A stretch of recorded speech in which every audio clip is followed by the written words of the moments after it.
Hello guys, welcome back to my channel. வீடியோக்குள்ளே போகிறதுக்கு முன்னாடி மறக்காம இந்த வீடியோக்கு ஒரு லைக்கை போட்டுருங்க. லாஸ்ட் பார்ட்டில் சகர்கிட்ட வந்து ரஷ்யாவும் நீ என்ன பண்ணுவே ஏது பண்ணுவே எனக்கு அது தெரியாது, ஆனால் ஆகிலோட முடிவை நீ இப்போவே மாத்திரனா இந்த வீட்டை விட்டு எங்கேயும் போக மாட்டேன் அப்படிங்கிற மாதிரி சொல்லிட்டு போயிடுவா. ஸோ அதை பற்றி அவன்கிட்ட பேசலான்னு போனால் அவன் என்னடானா யோசிச்சுட்டு இருக்கான். சனம் கிட்ட பேசணும், எதுக்காக அவன் என்ன இப்படி அவாய்ட் பண்ணுறான்னு கேட்கணும் அப்படிங்கிற மாதிரி வெயிட் பண்ணிட்டு இருக்கான். அந்த நேரம் பார்த்து இவ அவங்ககிட்ட போயிட்டு நான் உங்ககிட்ட ஒரு முக்கியமான விஷயத்தை பற்றி பேசணும்னு சொல்கிறா. எனக்கு தெரியும், நானும் உங்ககிட்ட ஒரு முக்கியமான விஷயத்தை பேசணும், சரி நீ சொல்லு என்ன விஷயம்னு கேட்டா நான் ரஷ்யாவை பற்றி பேசணும் அப்படின்னு சொன்னால் இவனுக்கோ டக்குன்னு கோவம் வந்துடுது. என்ன ரஷ்யாவை பற்றியா, அப்போ நம்மளை பற்றி பேச எதுவும் இல்லையா அப்படின்னு சொன்னால் இல்லை நான் ரஷ்யாவை பற்றி தான் பேசுகிறதுக்காக வந்தேன், நீங்கள் டக்குன்னு அப்படி சொல்லிட்டு வந்துட்டீங்க, அவங்கள வீட்டை விட்டு போக சொல்லிட்டீங்க, அவங்க எங்கே போவாங்க பாவம், அவங்க வயசானவங்களா இருக்காங்க, அவங்க இந்த வீட்டோட வேலைக்காரியாக இருந்துட்டு எல்லா வேலையும் கரெக்டாக தானே செஞ்சுட்டு இருந்தாங்க, ஏதோ ஒரு சின்ன தப்பு பண்ணிட்டாங்க அப்படிங்கிறதுக்காக நீங்கள் இவ்வளோ பெரிய தண்டனை அவங்களுக்கு கொடுக்கலாமா, அது சரியில்லை தானே அப்படின்னு சொன்னால் என்ன பேசிகிட்டு இருக்க சனம், அவங்க பண்ணது என்ன சின்ன தப்பா, அவங்க பண்ண தப்புனால உன்னோட உயிரே போயிருக்கும், நீ மட்டும் அந்த ஃபலோடாவை குடிச்சு உனக்கு ஏதாவது நான் ஆச்சுன்னா அப்புறம் நான் என்ன பண்ணுவேன், அதனால ப்ளீஸ் இந்த விஷயத்தில் நீ என்னை ஃபோர்ஸ் பண்ணாத அப்படிங்கிற மாதிரிலாம் சொன்னால் டக்குன்னு இவ்வளோ அவனோட கண்ணத்தை தொட்டுக்கிட்டு எனக்காக ப்ளீஸ் அவங்கள மன்னிச்சு விட்டுருங்களேன் அப்படின்னு சொன்னதும் அவனும் இந்த ஒரு பாச அன்புக்காக தானே ஏங்கிட்டு இருக்கான். ஸோ அதனால் அவனும் சரி ஓகே உனக்காக நான் மன்னிச்சு விட்டுறேன் அப்படின்னு சொல்லிட்டு இருக்கான். அதுக்கப்புறம் பார்த்தா அவன் அங்கேருந்து போக போனால் டக்குன்னு அவனும் பிடிச்சி வச்சுக்கிட்டு எங்கே போயிட்டு இருக்க, சரி நீ ரஷ்யாக்காக தானே என்கிட்ட பேசுறதுக்கு வந்த, அதுதான் சால்வ் ஆகிடுச்சுல, இப்போ நீ உன்னோட புருஷன் கூடயும் கொஞ்சம் டைம் ஸ்பெண்ட் பண்ணி ஆகணும்ல வா அப்படிங்கிற மாதிரி கூப்பிட்டுட்டு இருக்கான். அப்படியே கட் பண்ணால் இந்த பக்கம் நம்ம சனமை காட்டுறாங்க, கட்டி போட்டு வச்சிருக்கா. அப்போ தான் அந்த ரஷ்யா வந்து எதிர்த்தாப்புல நிற்கிறத பார்த்துட்டு இவளுக்கு ஒன்றுமே புரியல. அவள் வாயில் இருக்கிற துணியை எடுத்தா டக்குன்னு அவளோ நீங்களா என்னை கிட்னாப் பண்ணீங்க, ஆனால் எதுக்காக நீங்கள் இப்படி பண்ணீங்க, ஆகில நேரம் என்னை காணொன்று துடிச்சிட்டு இருப்பாரு அப்படின்னு சொன்னால் அதெல்லாம் அவன் துடிக்க மாட்டான், அவன் வாழ்க்கையை ஜாலியாக வாழ்ந்துட்டு இருக்கான் அப்படிங்கிற மாதிரிலாம் சொல்லிட்டு இருக்கா. இவ்வளோ என்ன பேசிட்டு இருக்கீங்க நீங்கள், ஆகில்னா இல்லாமல் ஒரு நிமிஷம் கூட இருக்க மாட்டாரு அப்படி இப்படின்னு சொல்லிட்டு கதர்னா, ஏய் வாயை மூடு, என்னோட காரியத்தை நான் சாதிக்கிற வரைக்கும் நான் அவங்கள பழி வாங்குற வரைக்கும் நீ இங்கே தான் இருந்தாகணும், வாயை முடிட்டு பேசாமல் அமைதியாக உட்காரு அப்படின்னு சொன்னால் இவளுக்கு ஒன்றுமே புரியல. யாரை பழி வாங்கணும்னு சொல்லிட்டு இருக்கீங்க, யார் உங்களோட எதிரின்னு கேட்டால் அவ்வளோ டக்குன்னு வாயில் துணியை வச்சு அடிச்சுட்டு அங்கேருந்து போயிடுறா. இவளுக்கும் ரொம்ப கஷ்டமாக இருக்குது. ஆகில் கண்டிப்பாக இவ சொல்கிற மாதிரி இருக்க மாட்டார், அவர் இந்நேரம் என்ன தேடிட்டு இருப்பாரு, அவர் நான் இல்லாமல் ஒரு நாள் கூட நிம்மதியாக தூங்க மாட்டார் அப்படிங்கிற மாதிரிலாம் யோசிச்சுட்டு அழுதுட்டுருக்கா. பாவம் இவளோட நிலைமையை பார்த்தா ரொம்ப பாவமாக தான் இருக்குது. ஏன்னா இவளோட இடத்துல அங்கே அவள் வாழ்ந்துட்டுருக்கா. எங்கே இவனோ சகரை உட்கார வச்சுட்டு கேள்வி கேட்டுட்டு இருக்கான், உண்மையிலே நீ என்ன காதலிக்கிறியா அப்படின்னு சொல்லிட்டு. ஏன்னா இவ இப்படி பண்ணுறதெல்லாம் பார்த்தா அவனுக்கு டவுட் வரத்தானே செய்யும். அதனால கேட்டா என்ன கேள்வி இது, எதுக்காக இப்படி கேட்குறீங்கன்னு கேட்டா, ஆமாம் சனம் நான் அவங்ககிட்ட கேட்கறதுக்கு மட்டும் பதில் சொல்லு, உண்மையிலே நீ என்ன காதலிக்கிறியா அப்படின்னு கேட்டா, இதை நான் சொல்லி தான் தெரியணுமா, என் கண்ணை பார்த்தாலே உங்களுக்கு தெரியாதா, என்ன ஆகில் நீங்கள் பேசிட்டு இருக்கீங்க அப்படின்னு சொல்லிட்டு அவள் பாட்டுக்கே எந்திரிச்சு அங்கேருந்து போயிடுறா. எஸ்கேப் ஆகிட்டு இப்போவும் இக்னோர் பண்ணிக்கிட்டு தான் இருக்கா. ஸோ இப்படி பண்ணுறதுலேயே அவனுக்கு கண்டிப்பாக சந்தேகம் வந்துடும், இது சனம் இல்லை வேற யாரோ அப்படிங்கிறது. இப்போ மார்னிங் ஆகிடுச்சு. காலங்காத்திலே ஹயா வந்து வீட்டுக்கு வந்திருக்கா சனமாக பார்க்கறதுக்காக. ஆகிலும் வெல்கம் பண்ணிவிட்டு எப்படி இருக்க, ஃபைஸ் எப்படி இருக்கான் அப்படிங்கிற மாதிரிலாம் விசாரிச்சுட்டு சரியா நீ தனியாக வந்திருக்க, ஃபைஸ் வரலையான்னு கேட்டால் அவர் வரல, நான் வந்து சனம் கிட்ட ஒரு முக்கியமான விஷயத்தை பற்றி பேசணும் அதனால தான் வந்தேன் அப்படின்னு சொன்னா. சரி போய் பாரு அப்படின்னு சொல்லிட்டு அனுப்பி வச்சிட்ருக்கா. ஸோ இதெல்லாம் தூரத்துலேருந்து இந்த ரஷ்யாவும் பார்த்துட்டு இவ எதுக்காக இந்த நேரத்தில் இங்கே வந்தா, இவ யாருன்னே அவளுக்கு தெரியாது, ஏதாவது சொதப்பி வச்சுட்டானா அப்புறம் பெரிய பிரச்சனையாயிடுமே அப்படிங்கிற மாதிரி சொல்லிட்டு நேராக அவளை போயிட்டு ஹயாவை ஸ்டாப் பண்ணி சனமாக தானே நீ பார்க்கணும், வாயன் நான் உன்னை கூட்டிகிட்டு போகிறேன் அப்படிங்கிற மாதிரி கூப்பிட்டா. அப்போ கரெக்டாக அங்கே நீலாம்பரியும் வந்துட்டு ஏன் சனமோட ரூம் எங்கே இருக்குன்னு அவளுக்கு தெரியாதா, அவள் போயிட்டு அவளோட அக்காவை பார்த்துப்பா, நீ போயிட்டு எனக்கு மெடிசன் போடணும் தண்ணி எடுத்துகிட்டு வாப்போ அப்படிங்கிற மாதிரி சொல்லிட்டு அவளை துரத்தி விட்டுறா. அதுக்கப்புறம் அவளும் புலம்பிட்டே இங்கேருந்து போயிட்டு இருக்கா. நம்ம ஹயாவும் வந்து சனமை மீட் பண்ணுறதுக்காக போயிட்டு இருக்கா.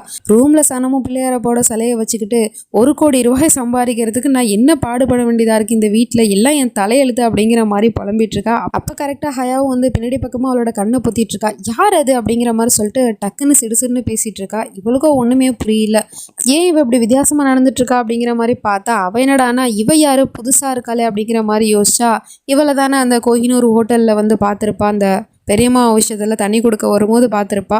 ஸோ அதை ஞாபகம் வச்சுட்டு அதே பொண்ணு தானே இவ அப்படிங்கிற மாதிரி பார்த்துட்டு இருக்கா. பட் இவ யார், சனம்க்கு என்ன உறவு வேணும் அப்படிங்கிறது தெரியலையே அப்படிங்கிற மாதிரி யோசிச்சுட்டு இருந்தா. ஹயாவோ டக்குன்னு அவளை ரொம்ப நாள் கழிச்சு பார்த்துருக்கா இல்லையா, அப்படியே ஹக் பண்ணிட்டு நின்றுட்டு இருக்கா. இவளுக்கோ ஒன்றுமே புரியல. டக்குன்னு இவளோட மைண்டில் வந்து சில ஃப்ளாஷ்பேக் வந்து ஞாபகத்தை வந்துட்டு போகிற மாதிரி இருக்குது. அதுவும் ரொம்ப மைல்டாக தான் இருக்குது, தெளிவாக முகம் தெரியல. 3 குழந்தைங்க வந்து சின்ன வயசாக இருக்கும் போது விளாண்டுட்டு இருக்கிற மாதிரி ஞாபகத்துக்கு வந்துட்டு போகுது. உடனே இவளுக்குள்ளேயுமே ஒரு வித்தியாசமான உணர்வு ஏற்படுது. டக்குன்னு இவளும் அப்படியே ஹக் பண்ணிட்டு நின்றுட்டு இருக்கா. அப்போ தான் கரெக்டாக அங்கே ரசியாவும் வந்துவிட்டு நல்ல வேலை எந்த பிரச்சனையும் இல்லை அப்படிங்கிற மாதிரி சொல்லிட்டு அவளை கூப்பிட்டுட்டு இருக்கா. இவ உன்னோட தங்கச்சி அப்படின்னு சொல்லிட்டு சைகையால் சொன்னால் அவளுக்கு எதுவுமே புரிய மாட்டேங்குது. ஆனால் ஹயாவோ நான் அவங்ககிட்ட ஒரு முக்கியமான விஷயத்தை பற்றி பேசணும் சனம் அப்படிங்கிற மாதிரிலாம் சொல்லிட்டு ஆரம்பித்தா அவளுக்கு எதுவுமே புரியல. இவ பேசுறது இவ என்ன சொல்ல வரான்னு ஒன்றுமே புரியலையே அப்படிங்கிற மாதிரி சொல்லிட்டு திரும்ப அவளை அப்படியே ஹக் பண்ணிக்கிறா. அதுக்குள்ளே இவ்வளோ டக்குன்னு எழுதி காமிச்சிட்டு இருக்கா. அவள் உன்னோட தங்கச்சி, அவள் ஒரு ஊமை பேச முடியாது அப்படிங்கிற மாதிரி சொன்னால் என்னது தங்கச்சியா, எனக்கு எங்கே இருக்குது தங்கச்சி அப்படின்னு சொல்லிட்டு யோசிச்சுட்டு ஓ இவ வந்து சனமோட தங்கச்சியா, இப்போ தான் விஷயமே புரியுது அப்படின்னு சொல்லிட்டு அட தங்கச்சி என்னோட பாசமான தங்கச்சி வந்துட்டியாமா, உன்னை நான் பார்க்காம நான் உன்னை ரொம்பவே மிஸ் பண்ண தெரியுமா, இவ்வளோ நாள் நீ எங்கே போன அப்படிங்கிற மாதிரிலாம் ரொம்ப ஆர்வ கோளாறுல பேசிகிட்டு இருக்கா. இவளுக்கும் ஒன்றுமே புரியல, எதுக்காக இவ வித்தியாசமாக பிஹேவ் பண்ணுறா அப்படிங்கிற மாதிரி பார்த்துட்டு இருக்கா. நீ எதுக்காக அப்படி நடந்துக்கிற சனம், நான் அவங்ககிட்ட ஒரு முக்கியமான விஷயத்தை பேசணும் உட்காரு அப்படிங்கிற மாதிரி சொல்லிட்டு அவள் வந்து லெட்டராகவே எழுதி வச்சிருப்பா போல். ஸோ அதை வந்து அவகிட்ட கொடுத்து படிக்க சொல்கிறா. அதை படித்து பார்த்ததுக்கப்புறமா தான் விஷயமே புரியுது. இந்த மாதிரி எனக்கும் ஃபைஸ்க்கும் டைவர்ஸ் ஆகிடுச்சு, அந்த கல்யாணமே ஒரு பொய் தான், ராகத் மிஸ் அண்டர்ஸ்டாண்டிங் பண்ணிக்கிட்டாரு, அதுக்கப்புறம் இப்போ நானும் ராகத்தும் தான் காதலிக்கிறோம், இந்த விஷயத்தை நான் அவங்ககிட்ட ஏற்கனவே சொல்லணும்னு தான் நினச்சிட்டு இருந்தேன் கோஹினூர் ஹோட்டல்லையே, ஆனால் சொல்கிறதுக்கு சரியான சான்ஸ் கிடைக்கல அப்படிங்கிற மாதிரிலாம் எழுதியிருக்கா. இப்போ அவளால் ஓரளவு புரிஞ்சிக்க முடியுது நிலைமை என்ன அப்படிங்கிறது. அதுக்கப்புறம் அவளும் சொல்கிறா நானும் ராகத்தும் வந்து உயிருக்கு உயிராக காதலிக்கிறோம், அது மட்டும் இல்லாமல் நாங்கள் 2 பேரும் கல்யாணம் பண்ணிக்கலாம்னு நினைக்கிறோம், இதில் உனக்கு எந்த மாற்று கருத்தும் இல்லையே அப்படிங்கிற மாதிரி கேட்டால் அவளுக்கு எதுவுமே புரியல. அப்போ கரெக்டாக அந்த ரஷ்யாவும் அங்கே வந்துட்டு டீ ரெடி ஆகிடுச்சு, ஸ்நாக்ஸ் ரெடி ஆகிடுச்சு, வா போய் சாப்பிட்லாம் அப்படிங்கிற மாதிரி சொல்லிட்டு கூப்பிட்டுட்ருக்கா. ஸோ அதனால் இவளும் இதெல்லாம் நம்ம அப்புறமா பேசிக்கலாம், ஒன்றும் பிரச்சனை இல்லை, நீ போயிட்டு டீ குடி அப்படிங்கிற மாதிரி சொல்லிட்டு அனுப்பி வச்சிடுறா. பின்னாடியே இவளும் புலம்பிட்டே வந்துட்டு இருக்கா ரசியா கிட்ட, என்ன நடக்குது இந்த வீட்டில், புதுசு புதுசாக ஒரு ஆளாக வந்தால் எனக்கு எப்படி தெரியும், எனக்கு ஒரு ஊமை தங்கச்சியா, என்னால் நம்பவே முடியல அப்படின்னு சொன்னால் என்ன நீ ரொம்ப அழுத்துக்கிற, உன்னோட வேலை பார்க்குறதுக்காக தானே நீங்கள் வந்த, உன் வேலை முடிஞ்சுன்னா நீ படிக்கே பணத்தை வாங்கிட்டு இங்கேருந்து போக போகிறேன், என்னமோ நிரந்தரமாக இங்கே இருக்கிற மாதிரி பேசிகிட்டு இருக்க அப்படிங்கிற மாதிரி சொல்லிட்டு போகிற போக்கில் அவள் எழுதி வச்சுருந்தா இல்லையா அந்த பேப்பர்ஸ்லாம் வந்து அங்கே குப்பை கூடையில் போட்டுட்ருக்கா. ஸோ அதை வந்து தூரத்துலேருந்து அந்த அங்குளும் ஆண்டியும் பார்த்துக்கிட்டு அந்த குப்பை கூடையில் ஏதோ ஒரு விஷயம் இருக்குது அப்படிங்கிற மாதிரி யோசிச்சுட்டு நேராக இதை எடுத்துகிட்டு போயிட்டு நீலாம்பரி முன்னாடியே வச்சுட்டு தோண்டிக்கிட்டு இருக்காங்க குப்பையை. குப்பை தொட்டியில் அப்படி என்ன இலவு தான் இருக்க போகுது அப்படின்னு கேட்டால் இல்லை இதில் ஏதோ ஒரு விஷயம் இருக்குது, அதை தான் சனம் தூக்கி போட்டா அப்படிங்கிற மாதிரி சொல்லிட்டு இவங்களும் ஒரு வழியாக அந்த பேப்பரை எடுத்துடுறாங்க. அதில் எழுதியிருக்கா இவ உன்னோட ஊமை தங்கச்சி ஹயா அப்படிங்கிற மாதிரி எழுதியிருக்கு. இதை படிக்கிற அவங்களுக்கும் ஒன்றுமே புரியல, நீலாம்பரிக்குமே ஒன்றுமே புரியல. ஹயா சனமோட தங்கச்சின்னு நம்ம எல்லாருக்குமே தெரியுமே, அப்புறம் யார் இதை வந்து எழுதுனது அப்படின்னா சனமுக்கு வந்து இதை ஞாபகப்படுத்த பார்த்துருக்காங்களா, இதில் ஏதோ ஒரு விஷயம் இடிக்குதே, கண்டிப்பாக இதுக்கு பின்னாடி ஏதோ ஒரு பெரிய ரகசியமே இருக்குது சம்திங்கிறாங்க அப்படிங்கிற மாதிரி இவ சந்தேகப்பட்டு இருக்கா.